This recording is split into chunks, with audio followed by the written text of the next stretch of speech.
On this week's show, discussing the image of construction with Fred Mills from the B1M. In this week's news, videos, and more.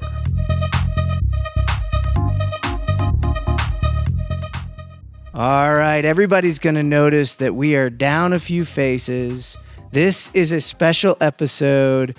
Fred Mills and I are going to sit down after a crazy season of being on the road and talk the image of construction. Fred, thank you so much for coming on the show and sitting down with me. You're welcome, Jeff. It's good to be here. I think you might need to lower your expectations a bit, but we'll see how we go. Hey, that's all right. I can have the inflated expectation world. It's been a long time coming, man. I appreciate you coming on, and you've done a lot for the industry. I've watched your career, so I'm going to be excited for us to get into talking about that. Before we get into talking about that, we have to get into the cause of the show. Stay tuned for our new partner, and remember to save the date for the second National Suicide Prevention and Mental Health Summit for the construction industry in Kansas City, Missouri on March 27th to 29th, 2023. Go to www.constructionworkingminds.org/summit.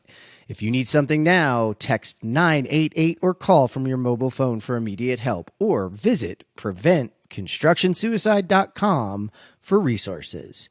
A little announcement, folks. We're back on YouTube. That's right. The ConTech Crew is making a run back to YouTube. So check our channel out at youtube.com/@the ConTech Before we get started with our guest interview, I spoke with Robert Scheer, VP of Strategy and Business Development at OpenSpace, about how they can give you a photographic memory of your job site with 360 images. I'm here with Robert Scheer, VP of Strategy and Business Development for OpenSpace. Robert, tell us a little bit about what is OpenSpace.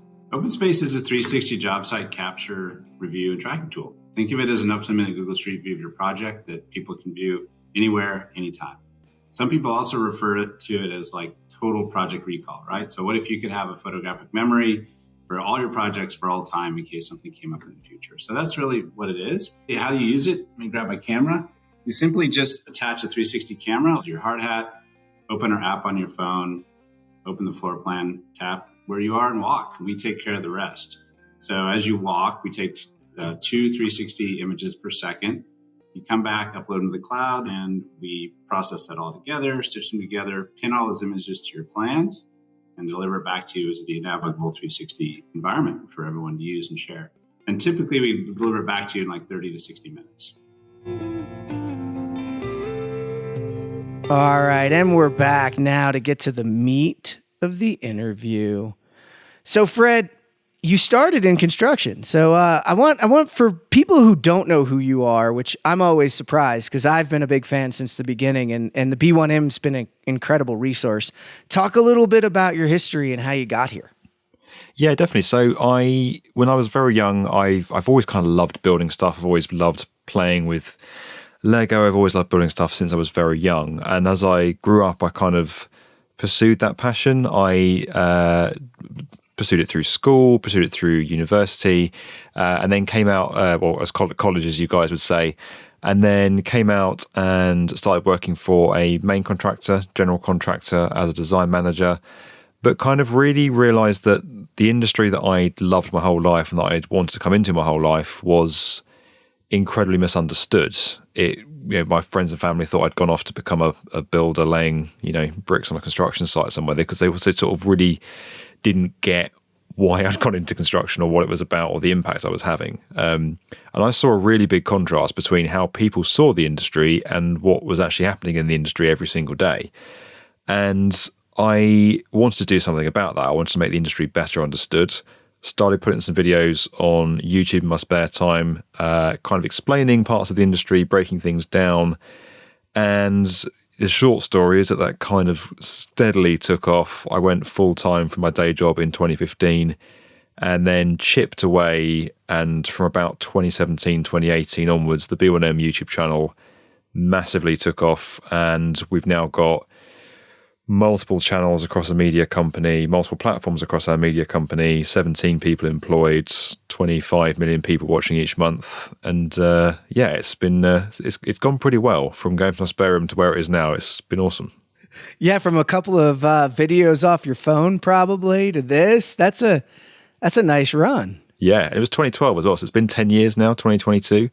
My phone back then wasn't as good as today's phone, so that's how long ago it was. But yeah, no, it was. I remember one of the first ones I did was really. I didn't really care too much about the production quality. I just kind of spoke from the heart about what I thought the industry should be doing and what it could be. And I uploaded it and went to bed. And I came down the next morning and my phone had just exploded with notifications and comments and feedback and people sharing it right across all these, across the industry. Really, it was crazy. And that went on for that whole day. And that was the first taste I had of the power of YouTube, of the power of, I think it got 1,000 views, which for me at the time was like, whoa, 1,000 views. This is big. And that was the first taste I got of the power of YouTube. And that's when I really understood that being yourself, being genuine, sharing your passion is highly relatable and engaging to people. And if you do that, you can reach a lot of people in a very different way to how the conventional media in construction does. So, yeah. That's core because that comes across, and it's what we hear consistently is it's all about where it's coming from, the honesty. You truly are passionate about it changing. I can see it in everything. I can even see, and I've been a fan since way back when I came into the industry. Like I said, those early videos, a lot of that introduced me to what the industry was, explain things. I came from outside. I needed that kind of connection, but it was your honesty and coming from the heart that always spoke to me on this side. It was why I wanted to continue to consume it. Even as you've grown, you've maintained that. I think that's still at the core of the B1M. Yeah, it is. And you have to, there's a lot of this people don't see is there's a lot of hard work, a lot of long hours. There's been a lot of pushing behind the scenes to get what is a very conservative industry to embrace and follow a construction YouTube channel, which is very, very different, not really been done before. And that's the case with any business, with any startup business. It is a hard graft. And the fact is you have to be passionate about it. You have to love it in order to stick with it and keep pushing forward no matter what it takes. I think if you weren't passionate about it, if you didn't really care, if your heart wasn't really in it, you'd quit and give up a lot sooner. I've always been quite that thing about me loving construction is it goes right to my core. It is genuinely me. I'm through and through conviction. That is who I am. It's what I love. And it's funny, when I was younger, I was almost a bit shy about that and a bit shy about being too out there with it. But what I've learned as I've got older is that the more out there I am, the more people seem to agree with me and the more it resonates with people. And that's built a level of self-confidence in me, which I've then fed back into my determination and my passion and how I present it to the world, because, you're not really sure, especially when you're growing up, how the rest of the world's going to take you, if they're going to react to stuff the right way. You just don't know if you're going to be accepted. And I wasn't a widely accepted person. I wasn't a widely popular person when I was a kid. So to have that, have my passion resonate with people, have it fed back to me, it's built a self-confidence in me. I think I'm a much more confident person now than I was 10 years ago when I started. Well, you hit on a couple of things that I want to pull the mask back off, so to speak, and pull the veil back. There is this belief from people that, it's YouTube, it's easy, you get a couple cameras and you just go out there, and they don't realize the grind that it takes. I mean, you just forayed into a new podcast, and everybody wants to start a podcast, and then I think they get involved and you realize this is a lot of work. Yeah, it is. And I've had people say to me sometimes, it's just sticking videos on YouTube, isn't it? And sometimes I long for it to be just sticking videos on YouTube, but it's not. It's nowhere near as simple as that. There is a ridiculous amount of work that goes in, I think. And it depends on what kind of YouTubing you're doing, because there are gamers who are just like live streaming themselves playing a game. There's people just vlogging their day that's inherently simpler to edit. The education YouTube space, where you are cutting together mini documentaries, you've got to get your facts right, you've got to get your sources right, you've got to get graphics, music, mixing, the explanation of what you're talking about across really clearly, it takes hours and hours and hours and hours to get it right. And there's so much other stuff that goes with this. There's the legal side, there's the accounting side, there's the full business side. It's a lot of work. I sometimes joke to the team that all we're trying to do here is put a video on YouTube, guys. Come on, it shouldn't be this difficult. But sometimes the universe just makes it a bit tough. Yeah, well, and that first one was just putting a video on YouTube. It just has a tendency to escalate from there, which is great. I wanna take you back to that image, because we both agree on the image of construction and the damage that it's doing. And I think it's contributing to real tangible problems that our industry is experiencing right now. Talk about what it was then, and maybe some of the thoughts. We can go back and forth on some of the things we think we need to do as an industry. Yeah, I think when I was younger, and I'm taking you back to when I was younger for a reason, but I always saw construction and building things as a way of enabling other stuff to happen. So whether it was a pillow fort so I could have a fight with my siblings, or a Lego city under my bed so I could amuse myself for the morning, or a den in my garden so that I could get my water pistol up over the garden fence and shoot my neighbours in a nice way.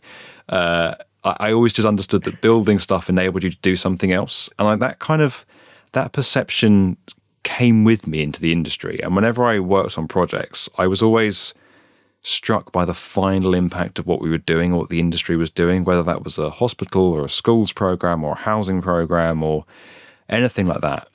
And I think what was shocking to me is that when I spoke to my friends and family, as I said, they were like, "Oh, you must be cold this week because you've been out on a construction site building. You're putting up drywall and laying bricks." And it's like, no, there's that. You just completely misunderstood the industry. And by the way, it's a hell of a lot more than that. There's loads of stuff that goes into this. It has a huge fundamental impact on every aspect of our lives. And then you get some of the other stereotypes around it being male-dominated, and particularly white male-dominated. You get some of the laddish culture, we call it a stag do in the UK, like a bachelor party type culture in the US, I guess. And that breeds a lot of it. It perpetuates those stereotypes. It puts certain people off coming into the industry. It gives the industry a bad rap. And when you throw in the fact that the mainstream media tend to only cover things when they go wrong, projects when they're late or over budget, you get this kind of cocktail of ingredients. And it's no wonder the world sees the construction as they do, because that's what they've come to believe and been served over the years. And to change that is a long-term, deep thing. Yeah, it's going to take a lot of us to do. I think you're absolutely right. I mean, just from coming in as an outsider 10 years ago to the industry, it completely changed my mind. I took the job because I needed a job. I found an industry. I found a passion. I found people who are, I came from a masonry and a concrete contractor, and like people putting hard things in, and all of the hours of preparation and planning and things that went in that I just never knew were there. I never respected the things that I take for granted. I was at a talk not too long ago, and Dustin Burns said, "How many of you slept in your beds last night and worried about if the floor was going to fall through?" Thank you, construction.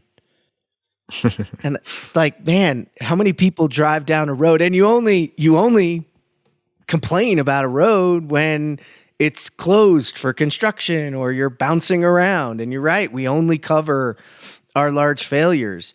How many bridges have been switched out overnight that, they don't make the news? If we do our jobs right, it's kind of like, technology from my perspective. If people don't notice, it means we're doing it incredibly well. Absolutely. Absolutely. So in doing this and in starting to cover it, starting to grow, what are some of the areas you're focusing on highlighting to help change it? No one company, no one group, no one video is going to change this. It takes all of us doing it. But you've particularly grown in how, the B1M is focusing. How have you focused on it? It's a good question. So a lot of the industry coverage tends to be quite either inward looking, so it's written by architects for architects or by engineers for engineers, or it's about contractor news or construction news about who's made what profit margin or who's moved to what company. And that's all good, useful trade press. But I think it makes the industry quite inaccessible for the rest of the world. And what we've always tried to do is make what construction does relatable to the mainstream, to people walking down the street in any city, anywhere on this planet, and to try and talk in their terms and come at it from their point of view and put it into their lives in a way that they can see, actually, this story here is impacting my life, my city, my future somehow, my economy somehow, the social fabric of my city somehow. I then understand what construction is. I think going out kind of quite plainly and saying, we need more people to come into construction. Did you know it's a great industry? You could do this job, this job, this job. It's too dry for people. It's not engaging enough people. We're in this battle for people's attention right now. There's so much noise out there. There's social media. There's 24-hour rolling news. There's advertising everywhere you go. It's an assault on the senses to leave your house nowadays. And construction has to compete in that space. We have to put the best stories front and center. We have to go to the platforms that billions of people are using every day, go to where they are with stories that are compelling and exciting to them, and give them a reason. Start where they are, give them a reason to come and learn more about this industry. And we find people will watch content or engage and consume with content that they didn't even know was about construction. They're just enjoying it. And that's how you more subtly change people's perceptions on a wider level, in my view. You can't just, as I said, go out there and say, hey, come along to a careers fair, or please pick up this construction magazine and open it, because they're not going to do that. So the kind of current, the running theme through all of our work is that pitching it to the mainstream. Would our parents watch this? Would our family and friends watch this? How would I talk if I was explaining this to someone down a bar, down a pub? And do it that way. Don't go into some crazy engineering speak. Make it clear, keep it nice and simple. And we throw in some of the biggest, most impactful projects, whether they are impacting cities or wider society. So mega projects, infrastructure, skyscrapers, housing. Sustainability is a really big thing for us. Sustainability and, construction has a huge impact on climate change. 40% of all greenhouse gas emissions come from our buildings. So, if we want to deal with climate change, you want to make the world a greener, a more sustainable place, you've got to do that through the construction industry. And we've dedicated a whole channel to that now, which I'm really, really proud of. So, they're the topics and the tactics. Big reveal. The big reveal. Well, it's been as a somebody who's listened for a long time, I've seen it morph and change. I was wondering where you would go with that. And, in the beginning, it was just shining lights on things and kind of, it was somewhat of just posting a video to YouTube, and then it was telling a little bit more. And then it became particularly somewhere shifted to this really focused storytelling. And I knew right then, I'm like, ooh, I can grasp onto this. You even took educational content and told a story so that, I could personally connect with it and learn from it. I didn't feel overwhelmed. We were talking pre-show. I learned about BIM from the B1M. There was some videos and no one could explain it in English in a way that I wanted to watch more than 5 minutes of it, because it was freaking basically Revit. And I was like, no, I can't do this. And then, factory OS, what was prefabrication? What was modular? What is the future of construction? And just saying it the way I did right there probably makes anybody listening, that they don't understand it. It is our speak. But that episode made it there. It was really evident in the HS2 video that you've moved into a journalistic approach. Was that a conscious move? Is that something you think can add on to connecting with more people? Absolutely, yeah. And I think there's a few reasons for that. One is there's a level of complexity to these projects, a level of nuance to these projects I think is really important to dig into and get out there. And I think for a while, you're right, we did do, when we were first starting out, when we were a more junior outfit with a smaller team and fewer resources, it was much more, here's a project, here's the news, here's why it's happening, here's what it's about. But there wasn't that deeper depth to really understand why these projects come about and just how much of an impact they really have on a much wider aspect of our societies than we realize. And that's where we started to get into this more journalistic approach. We hired video journalists. We've had people join our team from the New York Times, Wall Street Journal, BBC, ITV, the big channels in the UK. We've really tried to bring up those. We've completely recast our editorial standards, our values, editorial integrity, and really focused on balance, all the stuff that goes in there about, detailed right to reply, sourcing, fact checking.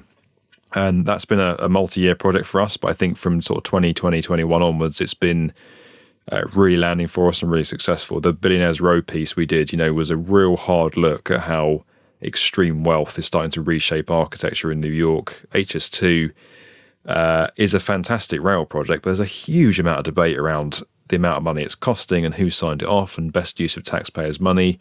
And I think it goes back to trying to get construction into that wider audience again. This isn't just a railway being built up the heart of Britain. It's £100 billion worth of our money being built to boost our economy and connect people in our north with our major capital in the south. And when you put it in those terms, when you go to that level and depth with it, people suddenly connect and understand it a lot more than they did before. And as with construction architecture, it's right there in front of you most of the time, in your city, on your street, in your house. And when you start explaining it to people and they start to click with it, they get it. I've always had people say to me, there's quite a kind of a status quo media establishment in construction. And I've had a couple of people say to me that, it's just YouTube, isn't it? It's not real journalism. And that was probably 2018, 2019. I've had a bee in my bonnet wanting to prove people wrong about that. So hoping we're proving them wrong now. Job well done, because you are. And you're also giving us an opportunity to show the impact of construction. I think your dedication to telling those stories in a consumable format, but then also having journalistic integrity. We can all be honest, there's a little bit of that lacking in the world right now. And you didn't take a side. You left it out there so we could all make up our own minds, but consume the good facts. And I think you also did something super powerful, is connect construction to the economy. And, you guys did a good job at then talking about it, and we'll get into the podcast in a minute, but then just talking about it on the podcast in a way that it's like, it's 100 billion pounds. That's a lot today. I think the number was like, it's 1,000 pounds per person, and that's a lot of money. But this is generational wealth. This is generational connection. This is generational economy. This takes far longer to realize. And you did a great job of kind of talking about the balance. You didn't take a side, but I really, understood that the growth of the cost had a lot to do with some with inflation, but some with underestimating. There was some foul on the, hey, we should have done a better job. Although I think it was Luke who said you should have walked the line. No, you don't hand somebody a lunch pail and say, walk this line and give me a straight line. But that was funny. But yeah, we could have done more up front, so the numbers were more realistic. We don't do a good job of that. However, there was also that environmental impact. And if you think about just a few years since it started to where we are today, we care so much more about that future. So that, of course, increased price. It increased what was gonna happen on that rail. And I don't even live there, and now I understand it, and I'm like completely drawn in. So kudos to that type of work. It's working, Fred, and it's powerful stuff that we need.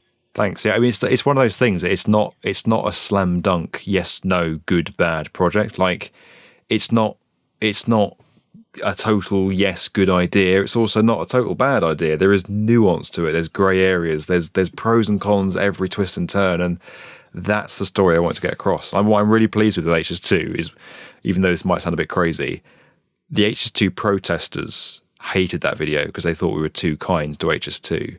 And HS2's supporters hated that video because they thought we were too cruel to HS2. So that's a really good sign for me that we've stood it. It's pitched exactly the right place in the middle. Everyone hates it, therefore it's good. That's a good balanced piece of journalism. It's a great balanced piece of journalism. And just between you and I mean, if you go to the old Howard Stern days, People who loved Howard Stern listened for an average of an hour. People who hated him listened to an average for 3 hours. So being in the center and being hated by both sides gets more ears on it, and more ears on it that are educated by good, reliable journalism style is cool, man. It's a great move. I want to pivot so you've entered our world, and man, did you guys come in with a big old hammer. The world's best construction podcast. What brought you to our realm? And thanks for dropping a target on yourselves for us to continue to shoot at. If we didn't already have enough reason to push, you gave us more. What you're missing, Jeff, is the British sarcasm. So we just know that it's a bit of a tongue-in-cheek joke, right? No, that was not missed. I'm having fun with you. I loved it. We covered it when you did it. I'm trying to join, and maybe the American sarcasm's not making it to you. I freaking appreciate it, man. This is a rising tide lifts all ships. And to have you guys there, to have you in my medium. We just said this. I had fallen off the B1M because you guys create so much content that I wasn't keeping up. You've now put it in a realm I can listen. And you, Luke, and Liam, man, that's a powerful, fun little pub conversation to sit on. And we've got 3 accents. we've got the Aussie, 3 accents and 3 views, and the British guy. Yeah, 3 very different views. Yeah, it's. I'll be honest. I've always the shrewd businessman in me has always seen the business case for having a podcast as part of our business, but I've actually always been pretty resistant to it because I know how much time and effort we put into YouTube and getting YouTube right and really cracking the science of it and perfecting our craft. And I know that I know absolutely nothing about podcasting, and it's not my space to be in. And actually, we should kind of focus our very limited resources on our business objectives and what we're trying to do, not go off and distract ourselves with a podcast. So I'd resisted it for a very long time. Enter Luke Bly, who is a fan of the B1M, or had been a fan of the B1M for a while, finished watching us on his TV one day and then had to go and do some washing up or like some DIY in his house and searched through Spotify and Apple for our podcast. Couldn't find it and was like, what the hell's going on here? Why don't these guys have a podcast?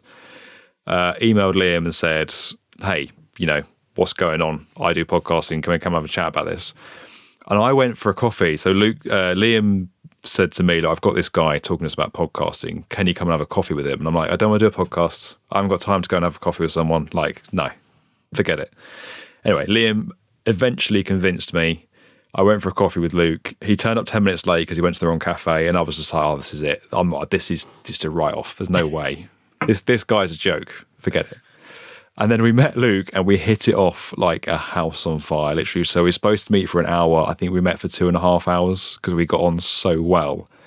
And then from there, it's just kind of gone and we rolled into a podcast and now it's here. And he's become a really good part of our team. He does all the podcasting work for me, works really hard on it. So I've managed to add it in without taking too much of my my time, which is one of the biggest commodities in the B1M is my diary.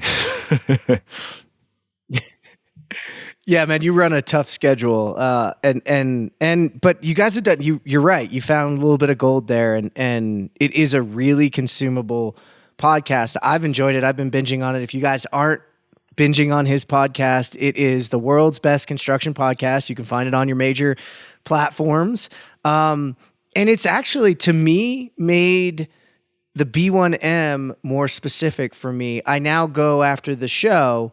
And I know what you're talking about, and it's not like you left me behind, but I can go find what it is you're talking about. It's why I went and found HS2. It's why I went and I have the Billionaires Row on there, and I haven't done enough on that one. You'll hear some more of this today when we hit news because, surprise, we're not really going to do news. We're going to talk. This is all about Fred, all about the B1M today. This is an homage to you guys. Sounds terrible, Jeff. I think you've done a great job with it. Thanks. Well, we're following you. You've paved a path for us in the industry. I've been a ConTech Crew fan for a very long time, and the work you guys are doing is awesome. We're just trying to do some stuff from a UK perspective. So yeah, it's been. We very much see you as fellow friends, not competitors. Though feel free to stick a target on our back. I understand why. And that's okay. Everybody likes a good challenge, it sharpens the, I tell this to every software company. They're, a good arms race in software means in the end, the people who are using the software or consuming the media win. Absolutely. So we'll that's all what get it's better. for. We'll all get better.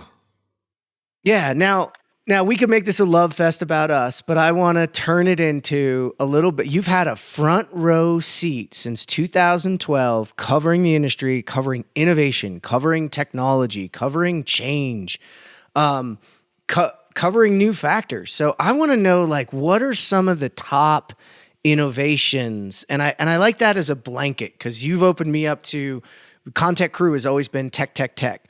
But, getting outside of our space, innovation is far more than that. So what are some of the things that you've seen since 2012 that maybe surprised you that are here, and some that you were, wow, this should have been commonplace sooner? So I think, taking it back a step, I think it's the industry's challenges and those tough environments. That's what breeds innovation. It's responses to those challenges that breeds innovation. So I think if you look at where the industry's challenges are, that's where I've been most impressed where innovation is coming from. Now, there's a number of challenges we face. I think the biggest one is the skills crisis. So there's just not enough skilled workers coming into this industry. That's causing all kinds of problems around labor, getting projects delivered on time, getting them delivered efficiently. And that's really, I think, given rise to automation. It's bred a lot of automation, whether that isn't through software or through sometimes robots on construction sites, going from those sort of two extremes, or AI in some places, or streamlining things wherever people can. There's a level of technology automation that's coming in and kind of filling that space now where we're not having enough skilled workers. And I think, automation is obviously a very big phrase, but there's a lot of stuff within that, both from physical robotics on construction sites, and I include in that everything from drones to spot the dog to robotic drills, all these sort of crazy things they have out there now, right through to software that's automated processes that we used to do manually. That's obviously less sexy, less exciting, but it's just as impactful for the industry. I think particularly on the financial side, on the measuring, quantity surveying, document management side as well, that's been hugely impactful.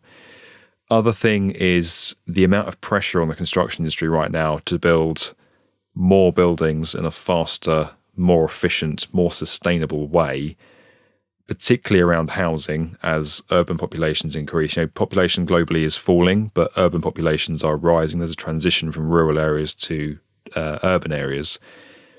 As that's occurring, there's this immense pressure on the industry, as I said, to build more in a better, higher quality, more efficient way. Throw in the skills crisis, this lack of skilled workers, and you have, again, this push for automation, but this push for off-site manufacturing, the rise of off-site manufacturing, doing stuff in a prefabricated way, taking work away from the construction site and moving it indoors into a factory, trying to standardize it as far as possible. That's really impressed me as well. So you have, I guess it's called automation, prefabrication that's born out of those challenges. Underpinning all of that, climate change, and I think some of the innovations around sustainable design, sustainable construction have been really cool as well. Again, going right from material innovations, fossil-free steel, to graphene in concrete, to carbon neutral concrete we've covered over the years, right through to new materials, mass timber, and mass timber being used more widely in construction. And then, all kinds of other stuff around actual buildings once they're built and operational, and how they're operated is, very cool, exciting times.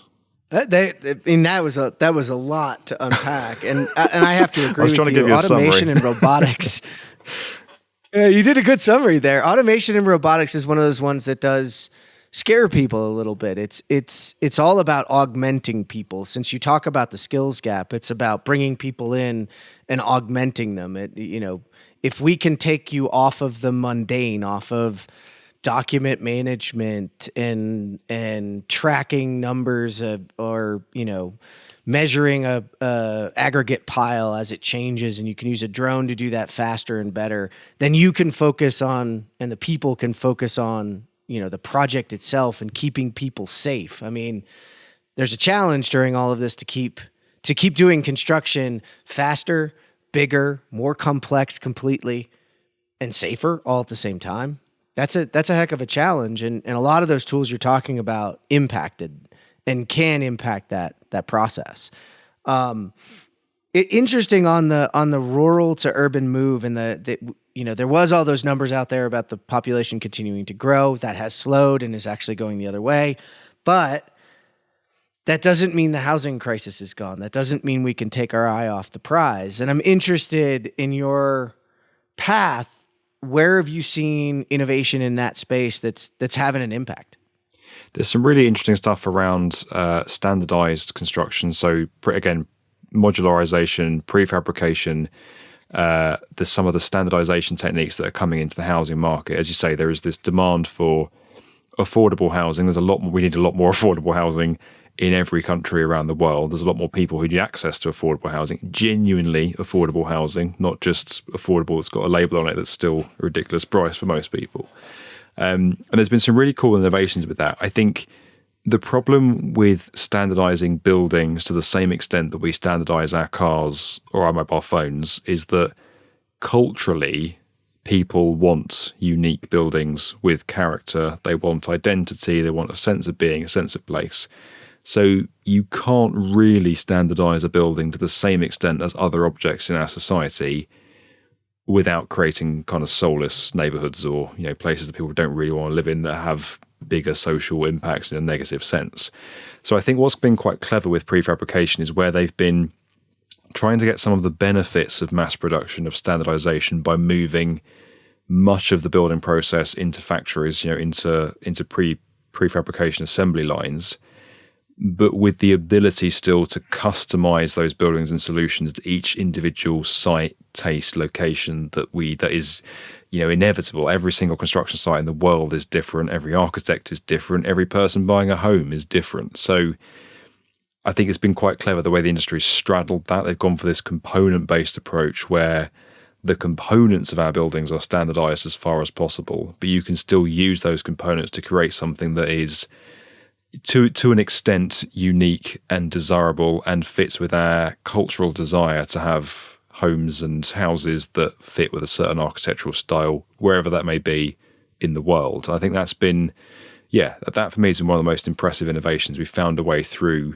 We've gone away from just kind of building the same house 1,000 times or 1,000,000 times over. We can now get some of those advantages, get some of those efficiencies at last, while still having houses we actually want to live in. Yeah, no, you nailed it there. We had to change, and originally prefabrication was just 1,000 of the same thing, and it wasn't going to grow. It wasn't going to reach its true potential because people do use their homes differently, want to experience things differently, want to have a uniqueness, but the componentization of a lot of that is the critical piece. Like, how do we balance it? Because we waste a lot in the field. If we stick build everything and we stick build it perfectly differently every time, well, the first time you do anything is pretty much the worst time you do it. So we have to have some repeatability. We have to have that. And you're right, that change is cool. I mean, I've seen that in like hotels, well, I don't want my hotel bathroom to look like your hotel bathroom. But actually, when I stay in, and I just stayed in an A-loft, so there's a plug for them.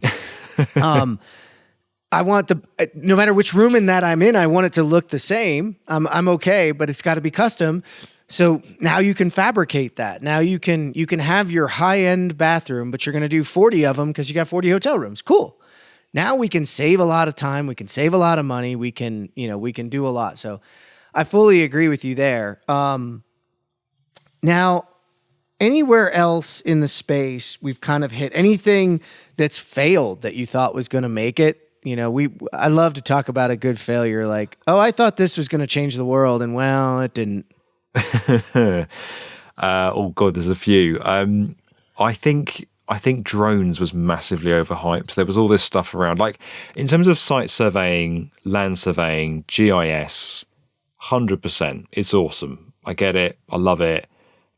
Just for kind of documenting finished buildings and construction sites as a video guy. Obviously, I love drones. But all this stuff around health and safety inspections, swarms of drones building walls, tunnels, skyscrapers. Like, it all just felt a bit far-fetched at the time, and sure enough, 5 years later, it turned out it was all a bit far-fetched. I kind of feel the same at the minute with 3D printing. Controversial, I know. I can hear people now like going, oh, what's he saying?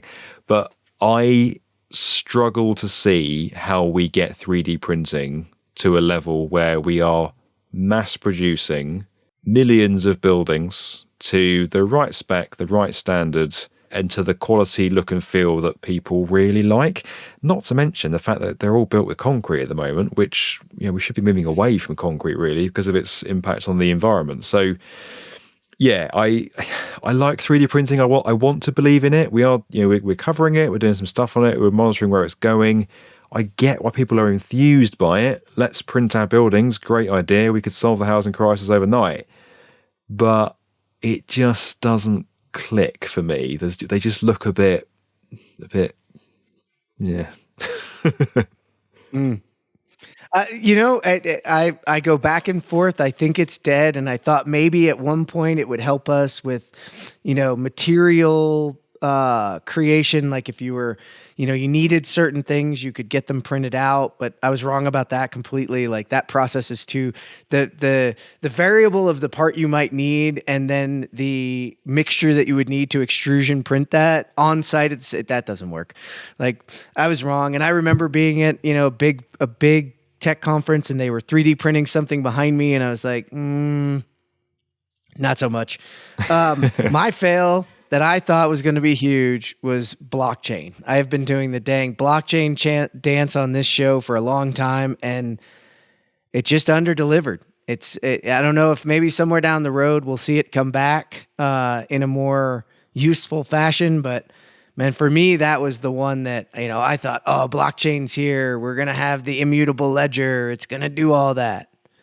The potential was there. I found it really hard to understand. I don't mind saying that.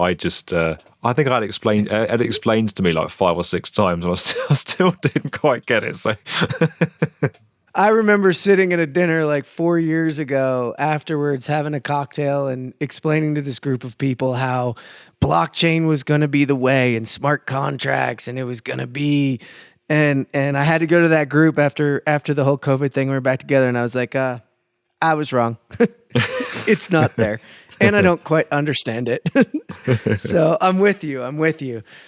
I want to get us into the news, but before I do, I have a couple of things I want to bring up from listening to the show that we definitely didn't talk about beforehand, and I just want to get an understanding. So, what is your fascination with McDonald's? And by the way, Luke and Liam, the Filet-O-Fish, I don't know who eats it, and I don't want to know that you can put cheese on it.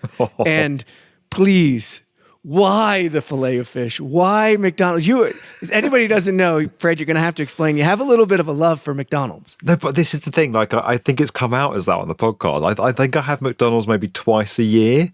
It's just, we ended up having a chat about it because it's got me out of trouble. I travel around quite a bit, and it's always got me out of trouble. No matter where I am, what country, what culture, you know, McDonald's is there for you, and you can get in, you can get fed, you can eat pretty cheaply, pretty quickly, and you have a full stomach. So yeah, I don't go that regularly, but it came up a couple of times in the podcast. We had a big debate about the Filet-O-Fish. Why do they make it? I'm with you, Jeff. I think it's horrendous. I've never seen anyone eat it, but as for putting cheese on it, I mean, it's criminal. Absolutely criminal. Well, and I kind of was having fun there because I was like, man, how does Fred keep that sweet physique and have an obsession with McDonald's? So I thought it came out a little bit as I was interested. I didn't know if, like, you know, you had the McDonald's workout thing going or something. Yeah, there's no trick, mate. It's not like I'm eating McDonald's for breakfast, lunch, and dinner, and looking like this. I eat it twice a year. That's the thing. That's awesome, though. But yeah, it did. It was, and I just wanted to tell the boys that I'm with you. The Filet-O-Fish is something that I didn't even know people actually ate it. I thought it was something they had on the menu just to call people out that went there for fish. Where are you gonna go next? Is my question. So you've kind of covered some of this fun stuff. You've got the new podcast. You've got the show. You know, in a couple of years, where is the B1M gonna go? I think there's nothing really particularly surprising about this. I think we want to go, we want to kind of double down on what we've done so far. We want to lean into what we're good at. We want to continue to push the bar on the quality of the content that we're doing. I think there's a long way to go in that. We've started doing a lot more stuff, traveling now, filming on the ground. We've got a level of access now that we didn't have before. I want to explore that a lot more. I'm really proud of our team and the quality and the standards we're now working to, and I want to again explore that and build that out more. But there's no sort of secret other channel going to be added. I don't see any other mediums popping up right now. I don't see us suddenly pivoting and going into a completely different subjects area. That wouldn't be right. I don't think that's true to me. I love construction. I quite like airplanes. I quite like aviation. And I quite like going to the gym. But other than that, I don't see other areas of my life that I love as much as construction. So there's no kind of like secret ploy that way.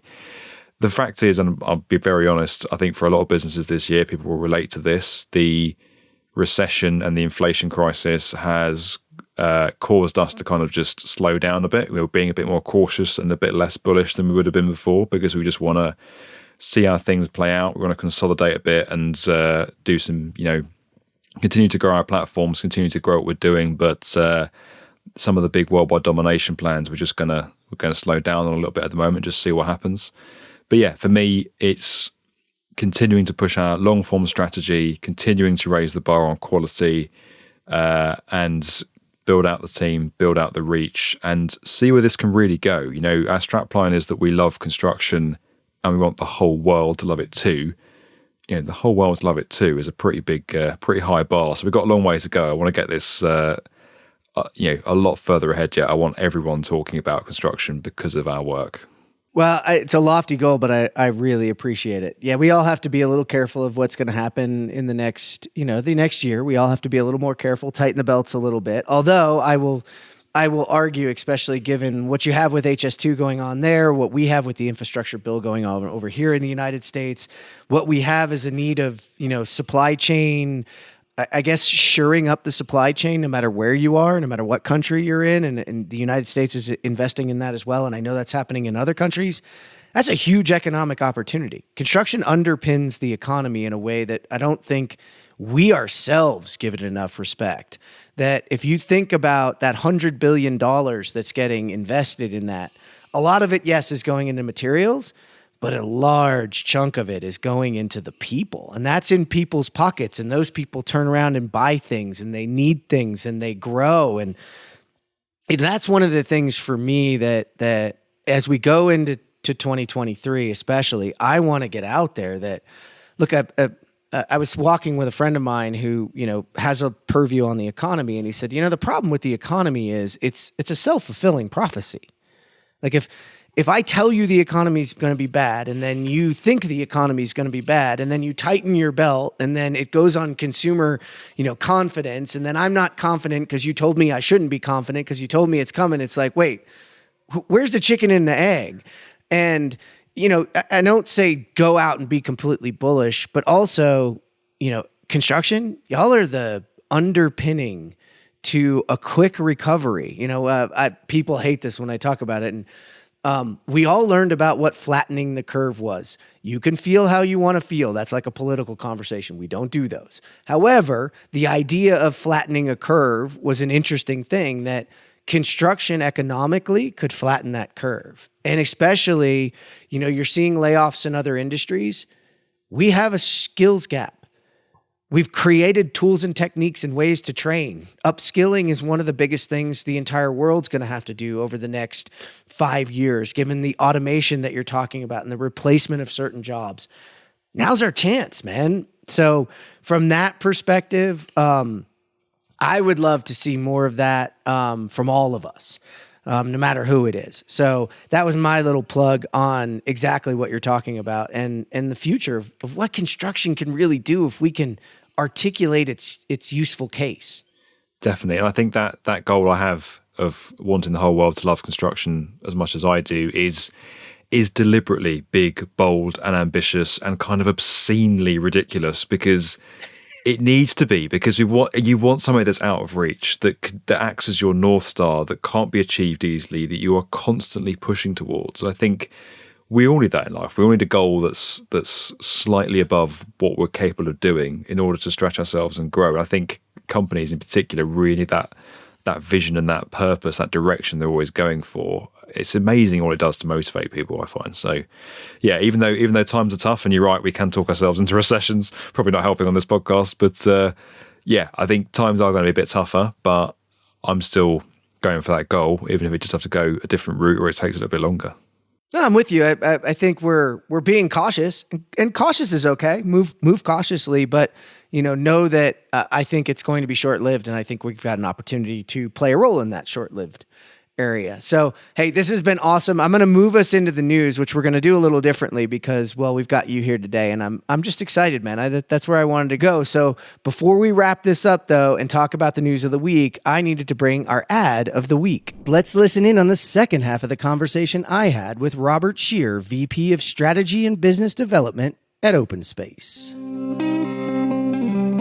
And I'm back with Robert Scheer, VP of Strategy and Business Development for OpenSpace. There's a lot of reality capture out there, a lot of 360 products out there. What really sets OpenSpace apart? From the start, we really focused on speed and simplicity. If you want your field teams to use stuff, it better be easy, it better be fast. And so our focus is 100% on making life easier for people to build stuff. All our advanced tech is wrapped in a really super simple experience. It just works the first time, every time. And it works at the speed of construction, which to us means getting things turned around in less than an hour, so that if you walk at 7 a.m, by 8 o'clock, you can share that with your team and you can coordinate work and kind of track issues. Awesome. Well, so who is really the OpenSpace product focused at? Are you looking at trade contractors, general contractors, owners? Who's your real, users? Yeah, it's really all of the above. I think we started focusing on GCs, and I'd say that's probably most of our users. But now we've got real strong adoption with trades. A lot of owners are writing it right into the spec for their project. With the GCs, it's a lot of capturing maybe every other day, once a week, to really provide that context for the team. Trades tend to use them a lot more actively. They're using them to track progress, track team productivity.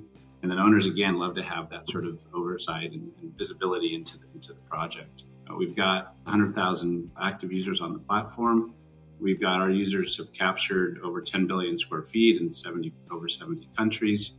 And more of our customers are moving from using OpenSpace on 1 or 2 projects to really using it across their whole project portfolio.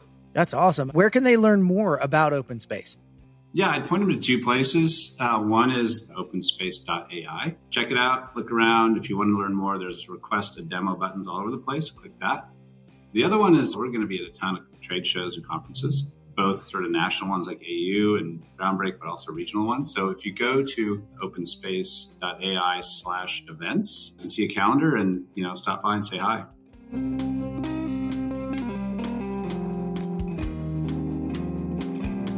All right. And we're back. So what I did is I was prepping for this call. I will be completely honest and transparent. I was super excited to have Fred on. I probably did more research for this one than I've done for any show in a long time. But that was awesome because it got me reinvigorated for construction. It got me reinvigorated for what we're talking about. So the first one I want to talk about, I want people from the US, especially our listeners, to understand that you guys cover global, and that includes us. And so this is New York's most hated highway is falling apart. So the BQE, which really touched me because Fred and I talked ahead of time. I have driven the BQE multiple times. I grew up in New Jersey. I've seen it. I know it. I know its problems. So I want to get your take a little bit on, what that article was about. It was about the BQE and it's falling apart. It's been around for a long time. 1935, the construction started on it. The idea was from before then. The interesting thing I caught out of it that I don't know was intended, or maybe it was, how incredible is that something that was built in 1935 is still putting 150,000 cars a day on in 2022. It's incredible and scary at the same That's time, wild. isn't it? Like, it's amazing, but also you're thinking, this really needs some upgrading now. Like, we need to sort this out. I remember when we, I think that project is really emblematic of so many other things right now. And, you know, when we were putting this together and one of our content producers pitched it, they were like, yeah, it's a big deal in New York, but how do we get anyone outside New York to care about it? It's just a road in New York. But actually, for me, it really underlines the power of construction, the power of infrastructure to impact our cities, in this case, one of the world's biggest and most important cities. And frankly, the state of US infrastructure right now, and just how much work there is to do and how difficult that work is to do when you've got to keep the whole thing running. You've got to get all the local community groups on board, you've got to get funding, you've got to get politicians on board. It's a desperate situation. You've got to move as quick as you can. It just speaks to so many things. I think, you know, contrast with all of that, infrastructure underpins so much of America's success, you know, from the highway interstate system to the first transcontinental railroad, the Golden Gate Bridge, the Hoover Dam. These are projects that made America. They enabled America. And I think that can be the case again. I think, you know, investing in infrastructure in the way that you guys are could open up a real new chapter. But some of the complexities and bureaucracy around it is, pretty scary. Saw that in the video. I love the video, and I love that point. I honestly believe that the infrastructure bill should have been a trigger, along with the CHIPS Act here in the United States, that we can be the underpinning.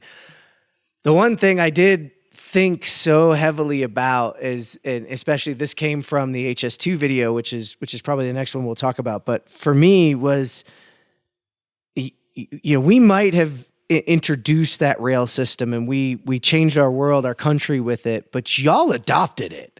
And mass transit is such, I mean, yes, in New York City, you know, inner city, there's a lot of that, but mass transit from that perspective, especially what HS2 is, we just don't do that here in the United States. And that was an eye opener for me, even personally. Like, I struggle when I go to another country or when I go to even a city with it to use mass transit. Yeah, and that's something that's really struck me because I've visited America a lot the last few years, and the subway in New York, I love the subway in New York. I use it all the time. It's super convenient. It's very much like the tube in London. It's just how you wouldn't dream in London of driving somewhere or walking somewhere that was further than you thought it was going to be. Like, it's just madness because the congestion's so bad. It was, you know, a couple of years ago before the congestion charge stuff started coming in, it was pretty bad. But most other cities in America, particularly LA, when I went to LA, everything is car. You can't go anywhere without getting an Uber or a cab. Like, it's crazy the amount of driving you guys do. My eyes weren't opened to that until I really started listening to you boys talk about it and then watch the HS2 video about that project. And we've talked a little bit about it already today. And so that's one that's going to be in the show notes, guys. This was a longer form for you guys. Really eye-opening, killer graphics in it too. I don't know where you got those, if you created those or if you consumed them from somewhere, but that was cool. And just the way you went about that. I think Americans can listen to this and start to maybe have the aha light bulb moment about what mass transit might mean to our country. Yeah, I think the most powerful part of that is the economic growth side of it. You know, yes, there is this we've got this very complicated plan to build a railway through England and up into the Midlands, which, you know, is controversial and difficult because we've got to chop down ancient woodland, we've got to go through villages, we've got to dig across farmland, we've got, you know, there's some terrible things happening. We've hit Roman burial grounds because that's our luck, and, you know, we've got to spend 3 years excavating those and all the rest of it. But at the end of it, there is this prize of economic growth, and there's this model around what it will do for our economy and our country, and how it will make people who feel left behind in the north better able to succeed and move forward with their lives and have a leg up like the rest of the country's had. So there's this really big underpinning story to it, which is really exciting. And I loved that story. There is so much detail to it. There is so much history, nuance, and so much has gone on. We actually started with a timeline. We started with mapping out what happened here. Whose idea was it to start with? Where did it come from? Why did Parliament take so long to sign it off? What's the opposition? How do you boil it down? You know, So it was really good fun, really good access. The graphics, one of the investments we made last year was hiring a full-time in-house motion graphics guy, Vince, and he's awesome. He models things out, scripts them, all of that stuff is his work. So yeah, just one of the investments we made that's really paying off in that video. So yeah, thanks for the feedback, Jeff. No, I appreciate it, and particular to me, this hit about that economic, but it was the distribution of wealth. Wealth consistently, we talk about the distribution of wealth in our world consistently, and people try to forcefully distribute wealth in ways. And I'm not going to get into the political side of that thing. However, this is the type of thing that can distribute wealth in an equitable fashion through access, right? Like the economy, and I didn't even know this much about your country until this, is that there's so much recovery going on in the south and central of the UK, but in the north, it's not hitting there. And HS2 is a way to make and distribute that wealth more evenly, to make and distribute the urban areas, so you can connect rural to urban, and that makes housing more affordable. It also, I was listening in and I'm like, gosh, wouldn't it be cool if I lived outside of New York City somewhere in the countryside? Because there's so much countryside. And you think about where I grew up in New Jersey, there's so much countryside and nice areas, but then you're hours to get to work and you're commuting for 2 hours. And, yes, there's this movement of remote work. We can get into a total topic there, but human connection and being together is still so critical to the way that we do work and the way that we do that. So I thought the distribution of wealth thing was cool. Yeah, and that's the power of high-speed rail. It brings cities and population centres closer together. So what was a 3-hour journey to London could suddenly become a 1-hour journey to London, hypothetically, on a high-speed train.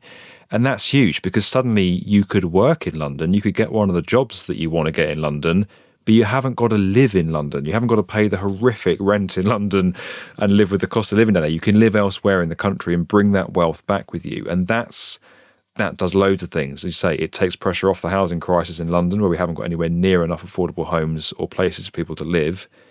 And it helps boost other parts of the country, particularly the north. And we've got this thing in the UK at the minute where, as you say, London is pulling way ahead of the rest of the country and other areas are feeling left behind.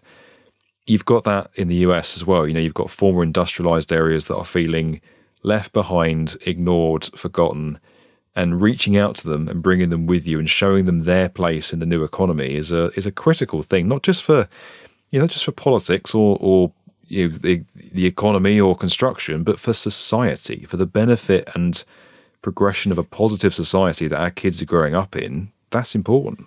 Yeah, you did a couple things to me there. The first one being, as soon as I saw that and I was thinking about high-speed rails here, if I could have that job, and most people have some sort of significant other or other person, whatever that might be.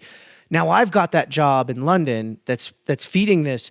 I can create a whole secondary economy here where shops, restaurants, the experiences that you have to have. And then that drives wealth from London or wealth from New York City or wealth from Los Angeles into these suburb areas where it can grow and flourish, and you build all these subsequent economies. That's kind of where I live in the mountains. We kind of experienced a hit with that. There's very little of us left here now because the centralized businesses to our economy are gone here. And the second to that was, dude, I drive 2.5 hours into the mountains coming out of the airport after every trip to go and to leave.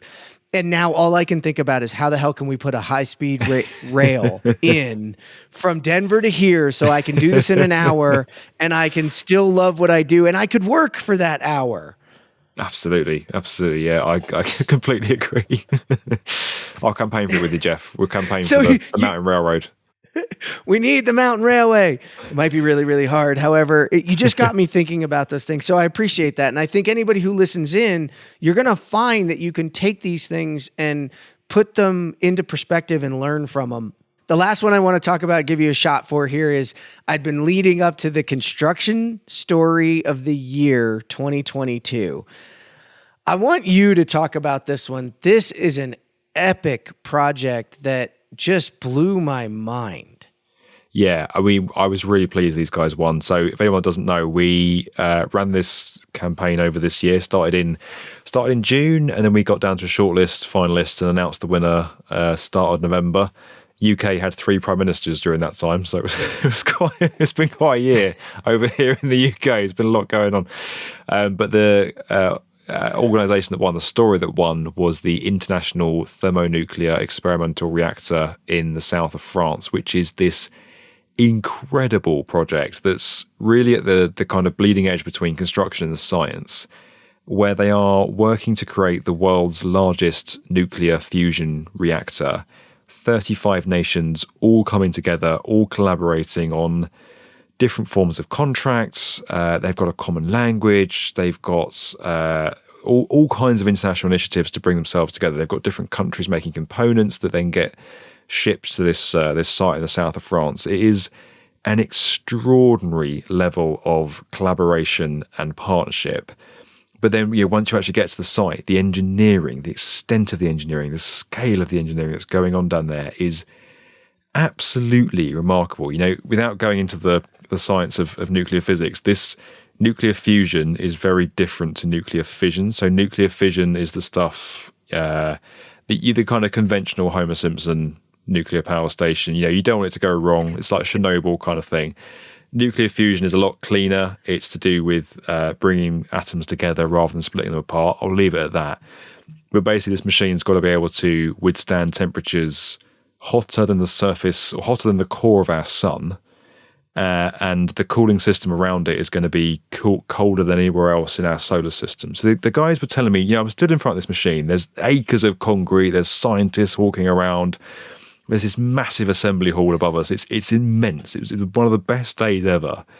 And they're saying that this machine they're building is going to be simultaneously both the hottest part of the hottest part of our solar system. It's going to be hotter than the sun.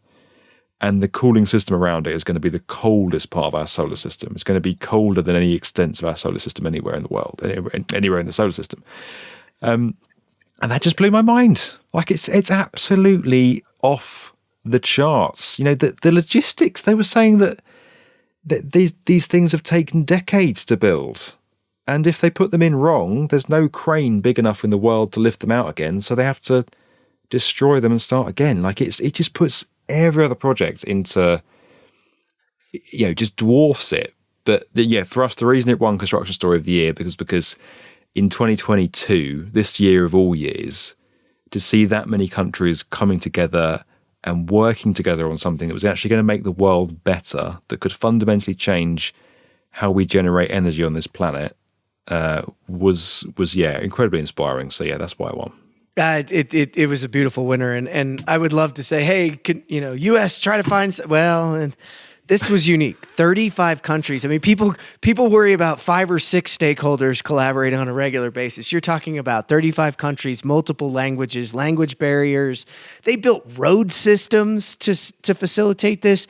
They're fabricating and offsite manufacturing things and delivering them and installing them. And like you said, it's a mix of construction and science and economy and clean power. It was epic, man. I was stoked to get a chance to read it, and I think other people, especially those listening in, will jump in and take a listen to it. I appreciate you guys for doing all of that.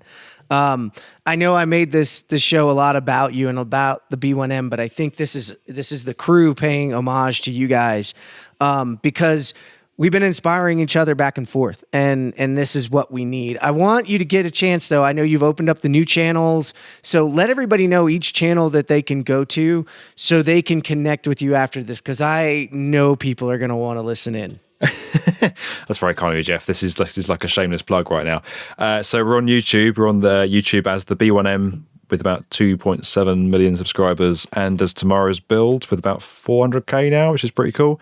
And then we're also on Instagram, Twitter, Facebook, LinkedIn, TikTok, always as the B1M or Fred Mills as well. I've got Fred Mills accounts as well. Just give myself a little plug there. But that's where we are. There's also the B1M.com. We've got the world's best construction podcast. There's too much of me on the internet, really. But if you like me, we've got something for you. Thanks for the shout out, Jeff. That's much appreciated, mate. Hey. As I said, we wouldn't be able to do what we've done without the path you've paved. So thanks, mate. Hey man, that's the fun part of this. It really comes down to, and we had a chance to all meet in person at Groundbreak recently, and it reminded me that it's about the people, it's about you, it's about the team. You know, we have this unique opportunity. There's too much of me on the internet these days too, and I couldn't imagine having my face out there as much as you do, man. I'm somewhat fearful and also, I don't know, jealous isn't the word, but just like, wow, you've done a ton. And so we're all pulling it forward, man, and we should share in it, and we should share in pulling this rope, because we do work, you know, covering the world's most important industry. You know, we have an opportunity. I feel that way about it. I'm connected to the people, but it's getting to meet you in person. It's getting to meet, you know, Sasha Reed in person and our friends in person that remind us this is why we do it. It's for these connections. 100%. No, it's been fantastic to be a part of this, Jeff. And like, honestly, I feel privileged to be on the ConTech Crew podcast. This is awesome. Like, I've obviously known you for a long time, met you a couple of times before in US conferences, and to now be finally on your podcast. I'm sorry it took me so long. I have no excuse really, other than I have no excuse. So yeah, I'm very sorry. Thanks for having me on. It's been an absolute privilege. No, it was the right time, right? Everything in its due time. When we ran into each other at Groundbreak, we decided now was the time. And it's great. And by the way, it's now, you know, my show now. So now you get to help me. So this has been awesome. I appreciate having you on. Anybody who's out there, I totally suggest that you go listen to Fred, connect with Fred, follow him, listen in. Fred, thank you so much for joining me today. You're welcome. Thanks for having me. Thank you for tuning in today to geek out for episode 338, our interview with Fred Mills. To read all of our news stories, learn more about apps, workflows, and hardware, and to listen to the show, visit thecontechcrew.com. This is the ConTech Crew signing out. Until next time, enjoy the ride and geek out.